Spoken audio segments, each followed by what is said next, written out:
Kita akan bahas pemakaian dasar untuk aplikasi IPOS 5 ya. Ini berlaku untuk standar, profesional, dan ultimate. Kita mulai dari yang paling dasar yaitu daftar item. Nah, di sini saya akan ajarkan cara tambah item baru.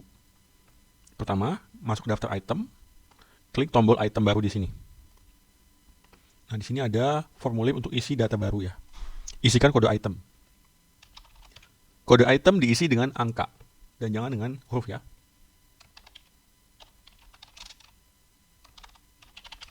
Saya contohkan, nama item diisi ini, pilih jenis itemnya apa, merek boleh ditambah, boleh enggak, rak juga bebas.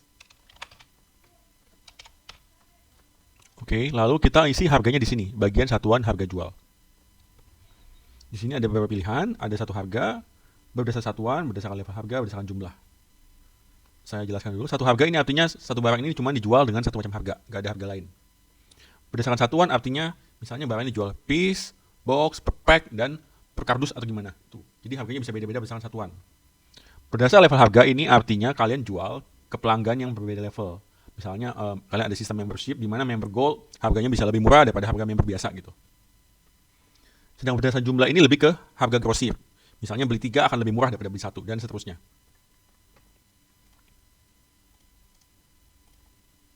Kita isi dulu untuk satu harga. Di sini kita pilih dulu satuan dasarnya. Satuan dasar di sini artinya satuan ecerannya ya, satuan paling kecilnya. Misalnya satuan dasarnya piece. Harga pokok ini adalah modal awal kita beli ke supplier ya. Misalnya 10.000. Lalu di sini tentukan harga jualnya berapa. Kalian bisa pakai persentase, misalnya saya mau untung 50%, harga jual otomatis 15.000. Barcode kalau kalian pakai kode barcode bisa diisi di sini langsung. Oke, kode barcode harus selalu berupa angka. Nah, untuk yang lain-lain itu nanti bisa diisi belakangan. Saya isi dulu ini, oke. Jika sudah simpan. Nah, sudah tersimpan, kita bisa input baru ya. Input baru. Berikutnya saya akan isi contoh barang kedua ya. Barang kedua. Isi seperti biasa. Nah, di sini saya isikan contoh berdasarkan satuan dulu ya. Oke. Nah, di sini kita pilih satuan dasar tadi kan sudah piece ya. Nah, kita isi satuan dasarnya satu piece. Harga pokoknya diisi. Misal harga pokok 1.000. Kita mau untung berapa persen? 50%.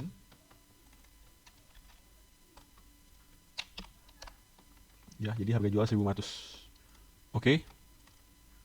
Selanjutnya untuk harga kedua. Misalnya kita jual satu pak isi 12.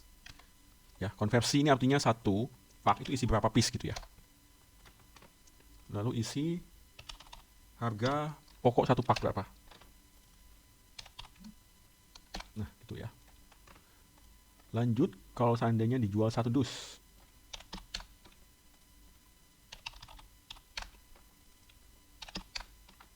Nah, seperti itu. Oke, jika sudah, kita bisa simpan harga ini. Oke, jika sudah disimpan, kita bisa lihat barang kita nih. Ya, di sini. Di sini kita lihat untuk barang 2 karena dia ada beberapa satuan. Jadi stoknya juga dibedakan ya. Oke, di situ. Lalu kita isi lagi barang ketiga.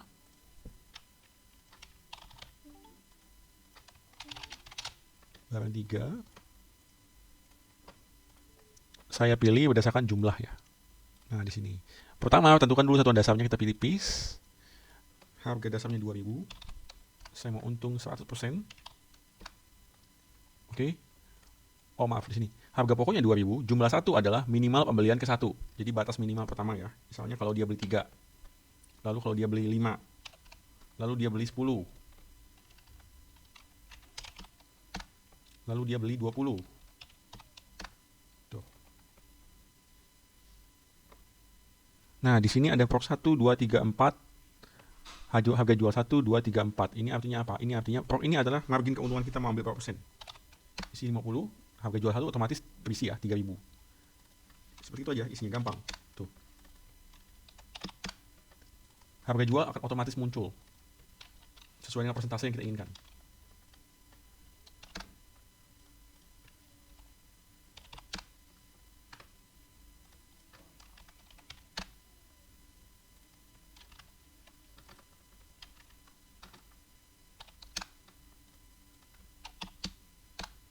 Ya, perhatikan seperti itu ya. Jadi ini artinya jika dia beli satu saja, harga pokoknya 2.000. Kalau dia beli jumlahnya pertama misalnya jumlahnya 3, maka harga jualnya jadi 3.200. Kalau dia beli minimal 5, kalau dia misalnya beli minimal 50, harga jualnya jadi 3.400 dan seterusnya ya. Ini bebas kita mau isi gimana aja. Oke, kemudian bisa juga berdasarkan level harga di sini. Caranya sama, kita tentukan dulu satuan dasarnya apa. Nah, isi harga pokoknya berapa. Nah, Pro 1, 2, 3, 4 ini sampai 6 ini adalah levelnya. Jadi ada 6 level. Aplikasi ini support sampai 6 level. Kalian bisa tentukan harga setiap level itu berapa. Oke, ini kita isi misalnya 5 ya. 5, ini 6. Ini jadi diskon ya. Jadi ini berupa diskon ke pelanggan tersebut, bukan harga jualnya.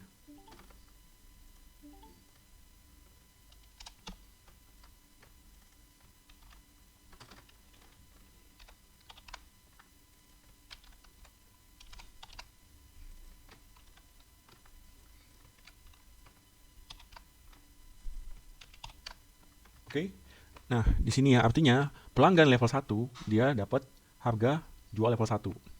Pelanggan level 2 dapat harga jual level 2 sampai level 6 ya, begitu aja. Jika sudah, klik simpan. Klik selesai input data item.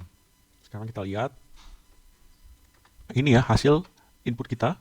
Jadi ini input yang satu harga, ini yang input multi satuan, dan ini input yang ada harga grosir dan ada harga member juga. Oke, itu contoh dulu. Nah, kalau kalian perhatikan di sini ada kolom stok masih 0 semua dan kolom stok min 0 semua. Ini artinya apa? Nah, kalau kita ditambah item baru pada bagian sini, lain-lain ya. Di sini ada stok min, stok minimum. Ini artinya apa? Ini fungsinya untuk mengingatkan. Jika misalnya kita isi stok minimum 5, nanti ketika penjualan, ketika stok barangnya kurang dari 5, maka dia akan ada peringatan di aplikasi ini, sehingga mengingatkan kita untuk mengisi ulang stoknya. Gitu. Jadi stok min di situ bukan stok barang asli ya, itu cuma stok mengingat aja.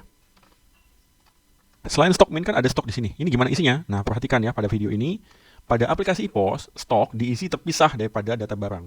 Jadi kita harus input data barang dulu semua, atau input dulu data barang yang kita inginkan semuanya.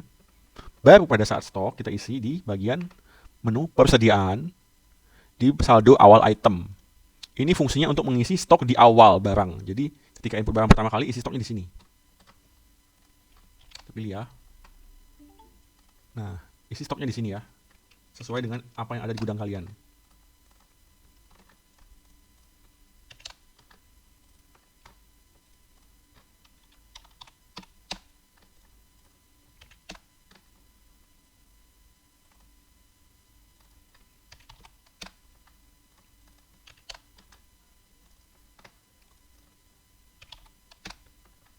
Seperti itu ya. Dan kalian perhatikan di sini kalau pada profesional dan ultimate itu ada pilihan gudang ya.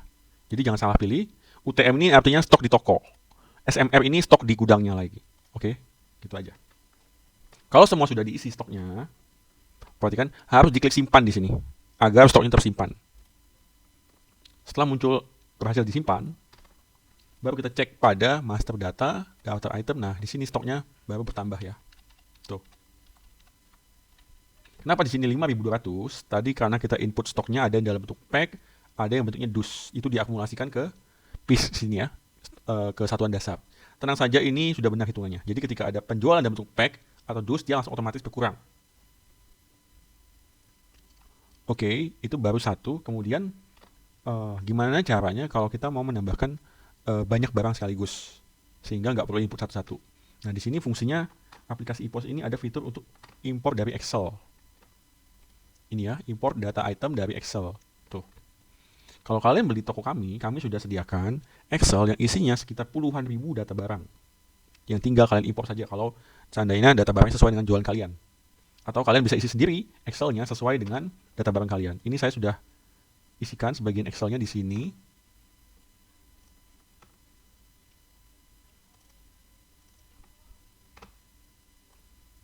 Nah, ini Excel yang saya isi ya.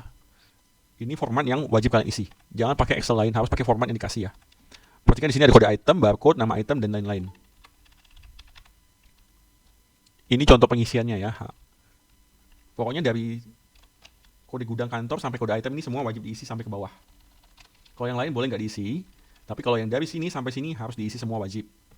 Dan perhatikan, di bagian harga dan bagian angka-angka lain, misalnya 1000, 2000, isi aja angkanya. Jangan pakai titik, jangan pakai koma, karena itu bisa membuat error. Lalu pada barcode, perhatikan barcode hanya diisi angka. Kode item juga sama, meskipun di sini ada pakai huruf, tapi tidak disarankan karena rawan error ya. Baiknya diisi angka saja. Oke, stok minimum bebas diisi atau enggak, tapi stok awal ini wajib diisi. Ini stok awal barang kalian. Jadi kalian enggak 2 kali kerja, udah masukin barang, masukin stok lagi ribet. Mending kalian isikan stok awal di sini semuanya. Jadi nanti tinggal diimport. Oke, jika sudah siap diimport, tutup Excel-nya ya. Jangan import ketika Excel masih kebuka. Excel harus tutup dulu. Klik nama file, browse di sini, pilih filenya. Worksheet-nya pilih yang sesuai kalian isi ya. Import header jangan di checklist, kosongkan aja. Lalu klik proses. Nah, di sini. Jika seandainya import kalian gagal, klik info proses di sini, nanti akan kelihatan errornya di mana. Sejauh ini tidak ada error ya. Jika sudah, balik ke master data, daftar item. Lihat, nah sudah masuk ya. Kan ya di sini sudah ada stoknya, data barang sudah lengkap ya, tinggal dipakai. Oke, selanjutnya kita ke master data. Coba kita cek barcode ya, gimana caranya print barcode. Nah, untuk barcode di sini sudah ada pilihannya ya. Cetak 1 item, cetak banyak item, dan lain-lain. Caranya gampang, kalian pilih dulu kode itemnya. Jadi pilih barang yang mau dicek barcode-nya ya. Oke, pilih kolom yang diambil di sini, pilih kode barcode atau kode item bebas, gimana. Nah, di sini misalnya saya pakai kertas A4. Sudah dipilih semua, klik preview plus cetak. Oh ya, di sini belum pilih ya, sorry. Ya, oke. Jika sudah, klik preview plus cetak. Nah, muncul seperti ini. Tinggal di print ya kalau kalian pakai printer barcode. Kalau saya pakai kertas roll seperti ini hasilnya. Tuh. Ya, ini yang format 3 baris ya, pakai printer barcode. Tuh, seperti itu. Nah, nanti di video terpisah ada tutorial cara kalian untuk desain sendiri barcode kalian mau seperti apa. Saya tidak tunjukkan di sini karena tidak cukup waktunya. Jadi kita lanjut ke materi berikutnya. Oke, sebelum lanjut saya ingin jelaskan di sini ya. Ini ada satuan jenis bank. Ini fungsinya misalnya kalian mau tambah satuan sendiri bisa ya. Tambah bank sendiri juga bisa. Daftar supplier, daftar pelanggan sama ini. Jadi tambahan supplier dan pelanggan dari sini bisa. Ke bagian penjualan. Di sini penjualan ada 2 macam. Daftar penjualan dan penjualan kasir. Perbedaannya adalah kalau daftar penjualan ini untuk transaksi yang memakai faktur. Hasil cetaknya berupa faktur atau nota besar. Dan dia bisa pembayaran cash, tunai, atau hutang, atau dibayar dengan tempo. Sementara kalau penjualan kasir, hasil cetaknya berupa struk seperti di Indomaret, Alfamart, dan dia harus dibayar cash saat itu juga. Jadi tidak bisa ditempo. Oke, saya jelaskan dulu gimana cara atur agar penjualan kasir ini hasil cetaknya berupa struk ya. Kita ke pengaturan dulu, pilih mini printer. Nah, di sini kita ubah dulu ke printer pos. Oke. Nanti akan ada satu video lagi yang khusus menjelaskan bagaimana cara setting printer. Untuk saat ini kita kayak gini dulu. Jika sudah, simpan. Oke. Sekarang saya ke penjualan kasir dulu ya. Seperti ini belum bisa transaksi ya. Ini hanya tampil daftar transaksi. Klik tambah dulu. Nah, setelah masuk sini baru namanya penjualan kasir ya. Oke, sekarang di sini kalian bisa scan barcode pakai scanner barcode atau pilih manual. Oke, saya tunjukkan pilih manual aja dulu. Nah, seperti itu ya. Jadi ketik sesuatu di kode item, lalu enter. Nanti muncul pilihannya.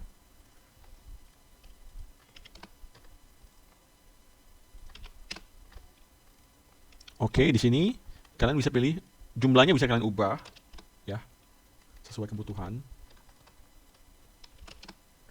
Nah, di sini ada persen, ini artinya diskon. Kalian bisa kasih diskon per barang yang dijual, per item ya. Saya kasih diskon misalnya 10%. Tuh, jadi seperti itu. Oke, di sini diskon per item bisa juga diskon total. Sudah diskon lagi. Jadi diskonnya bertingkat bisa. Seperti itu. Oke, jika sudah, tekan bayar. Nah, akan muncul seperti ini. Kalian isikan tunai, kredit, atau apa. Oke, jika sudah, enter, simpan. Selesai. Otomatis dia akan print ke printernya. Transaksi baru. Klik tutup jika ingin keluar dari kasir ya. Oke, seperti itu. Ya. Kita lihat lagi ke kasir. Di sini kelihatan transaksi yang sudah dikerjakan kayak. Oke. Lalu lanjut kalau kita mau melihat laporan kasir. Di sini ada fiturnya. Jadi bisa print laporan dalam seharian itu apa aja seperti ini. Ini untuk laporan singkat aja ya.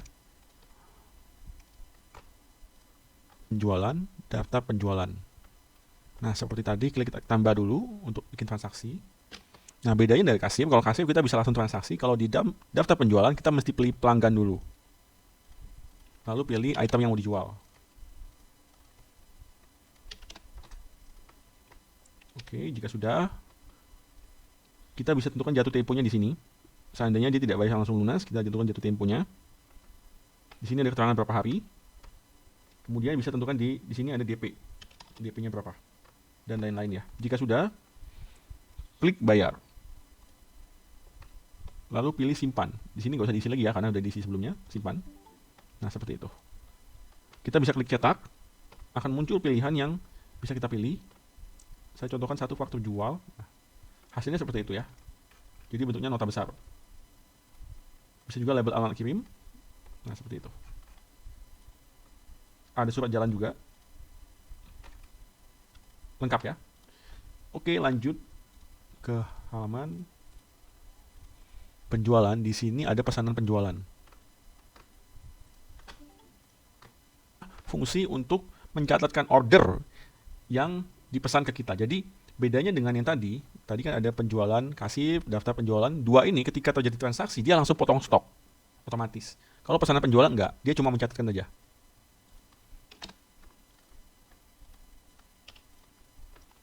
Oke, setelah mencatatkan isi DP-nya. Jika sudah, simpan. Oh iya, pelanggan dipilih dulu. Disimpan. Gitu. Jadi meskipun sudah bikin pesanan penjualan, stok tidak berkurang. Stok baru berkurang kalau kalian transaksinya dari penjualan kasir atau daftar penjualan. Selanjutnya kita ke bagian daftar pembayaran ya. Fungsi daftar pembayaran ini untuk membayar transaksi yang belum dilunasin oleh pembeli kita. Oke, di sini klik tambah. Nah, untuk seperti ini pilih pelanggannya siapa. Nanti setelah kalian pilih pelanggan muncul daftar hutang si pelanggan ke kita. Ya. Di sini ada sisa 43.000 belum dibayar. Nah, kita isi jumlah bayarnya berapa? Misalnya 43.000 juga. Oke, sehingga pembayaran lunas. Nah, jika sudah, di sini lunas checklist ya. Agar statusnya lunas. Lalu disimpan. Oh ya, kode akun diisi mana? Kode akunnya di sini ya. Maksudnya kode akun di sini pembayarannya masuk ke rekening mana gitu. Simpan. Selesai. Oke, jadi hutangnya dia otomatis lunas. Di sini ada daftar pembelian dan lain-lain. Oke, di sini cuma ada dua ya, daftar pembelian dan pesanan pembelian. Pesanan pembelian ini fungsinya sama seperti tadi pesanan penjualan, hanya mencatatkan ordernya saja, tidak langsung menambah stok. Jadi kalau kita PO ke supplier, di sini catat ya, kita DP berapa sudah ke supplier itu, terus temponya kapan gitu. Di sini saya contohkan, ya saya misalnya mau order barang ini dari supplier. Oke. Nah, di situ saya order sebelah 21 dan gitu ya. Nilai transaksinya segitu, saya isi sudah di DP 10.000 misalnya. Suppliernya pilih ya. Jika sudah disimpan seperti itu. Jadi di sini mencatatkan kita sudah DP berapa ke si supplier ya. Nah, muncul transaksinya. Selanjutnya kita ke daftar pembelian. Oke, daftar pembelian. Sama caranya, transaksi seperti biasa aja. Bedanya adalah kalau tadi penjualan dia mengurangi stok, pembelian berlaku sebaliknya, yaitu menambah stok.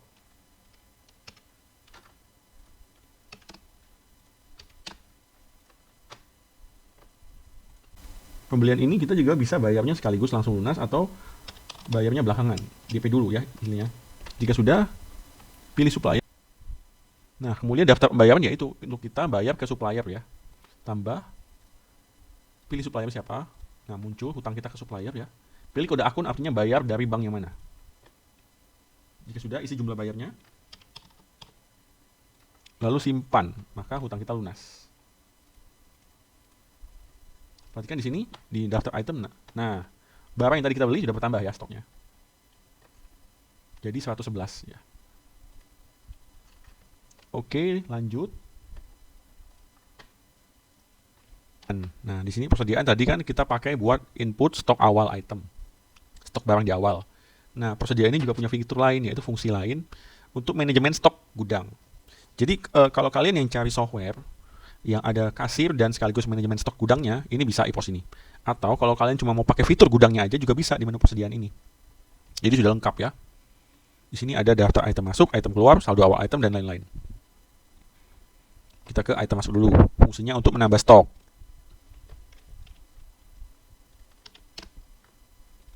Pilih barangnya.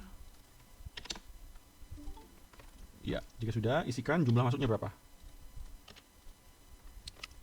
Oke, jika sudah, klik simpan. Nah, stok langsung masuk ya, bertambah.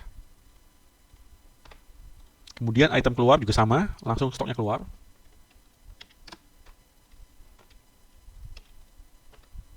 Simpan, stok langsung berkurang.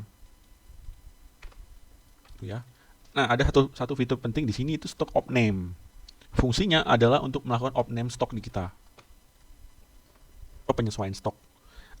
Misalnya gini contohnya, di komputer di aplikasi EPOS ini tercatat barangnya Indomie goreng misalnya, ada 5 dus. Tapi setelah kita cek ke gudang, ada 3 dus. Berarti ada selisih 2 dus dong. Nah, itulah yang kita lakukan opname di sini. Jadi fungsi opname ini adalah menyesuaikan antara stok di gudang dan stok yang ada di aplikasi agar tidak terjadi salah perhitungan. Oke, lanjut ke bagian akuntansi. Di sini saya jelaskan yang simple aja, yaitu kas masuk untuk mencatat uang masuk ya, uang masuk yang tidak lewat transaksi. Nah, pilih masuk akun mana uangnya.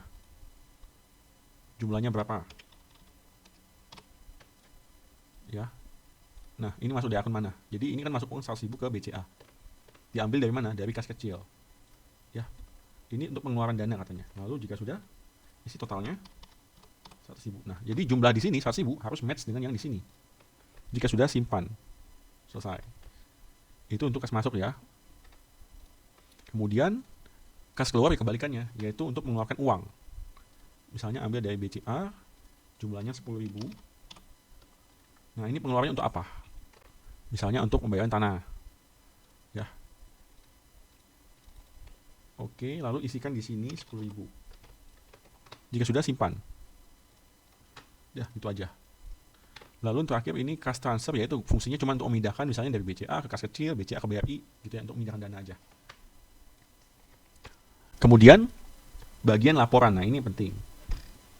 Jadi kalau kita melakukan penjualan, kita bisa melihat laba ruginya per hari, per minggu, per bulan, mau kemana aja bisa. Yang paling sering dilihat itu adalah laporan master untuk melihat daftar item kita.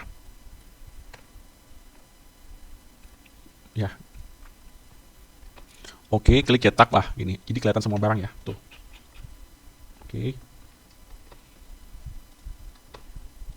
Lalu laporan pembelian untuk melihat pembelian kita ke supplier apa saja. Nah, seperti itu ya. Lalu penjualan. Nah, ini penjualan per item misalnya untuk melihat barang yang paling laris. Tuh ya, kelihatan ya. Kemudian ada laporan hutang, laporan piutang, persediaan dan lain-lain. Ini bisa kalian lihat sendiri. Yang paling penting di sini adalah bagi saya laba jual. Jadi kelihatan laba jual belinya ya. Nah, lihat laporan laba kotor per jual harian. Ini untuk melihat laporan harian. Nah, seperti ini ya. Ini simpelnya. Laba kotornya berapa? 26.600. Atau yang rekap juga bisa seperti ini. Nah, jadi ada detail transaksinya ya di sini. Oke. Untuk yang lain nanti bisa kalian lihat sendiri. Lalu pada bagian pengaturan bagian sini yang mau saya kasih jelasin dikit. Pertama, fungsi-fungsinya. Nah, ini untuk data user. Ini fungsinya untuk mengatur akses user. Jadi kalau kalian punya karyawan, ya, kalau kalian punya karyawan, kalian ingin batasin agar karyawan tidak bisa akses menu tertentu. Nah, disinilah kalian lakukannya. Nanti saya kasih video terpisah untuk cara atur akses ini ya, supaya kalian bisa rahasiakan data-data penting, data-data keuntungan dari karyawan kalian. Oke. Lanjut ke bagian data perusahaan. Di sini kita bisa ubah nama toko kita, alamat, dan logo lain-lain. Pengaturan umum. Nah, di sini kalian bisa pelajari ya nanti ya. Fungsinya banyak di sini. Nah, misalnya kalian kan di sini EPOS ini kan bawaannya dia pakai 2 digit 0 belakang koma. Kalian bisa hilangkan aja. Jadi 0. Jadi tanpa digit desimal lagi. Jadi misalnya tadinya 1000,00 jadi 1000 aja setelah kalian ubah di sini. Oke. Lalu Di bagian mana lagi? Oh ya, ini bagian backup and restore.